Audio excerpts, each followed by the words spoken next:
he'd tell them a story about a young lad with his dad walking along and building and past a building site. And when they see the builders working, the young lad turns to the first one and says, "What are you doing, mate?" And the builder says, "I'm laying bricks, you can see what I'm doing, it's obvious." He said, when you walk past a bit further, you see a second builder that can say, "What are you doing?" The builder says, "I'm moving £10 an hour, what does it look like?" You know, when they carry on walking, they come to a third builder, and the young boy says, "What are you doing?" And the builder says, "Well, what we're doing here is we're building a magnificent cathedral."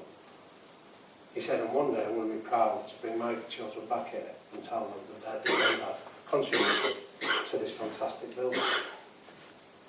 So Ferguson would then say to the players, "I want you to think about what would you say if a young child was to ask you what you're doing? Because if you go out in the next session and the answer that you would give is, I'm simply passing the ball and doing a couple of passing drills," he said that's one way you could respond. Alternatively, you could tell the kid that you're earning £1,000 an hour for this training session this morning. Alternatively, you could stop and think to them and answer that kid and say, "You know what, I'm going out here today to help build the greatest football team this world's ever seen. That one day I'll be proud to bring my grandchildren back and show them that their granddad contributed a huge part to this." So Ferguson would lay it on them and say, "You make the choice. Which one are you going to be? Which builder are you going to be when you go out there to train this morning?"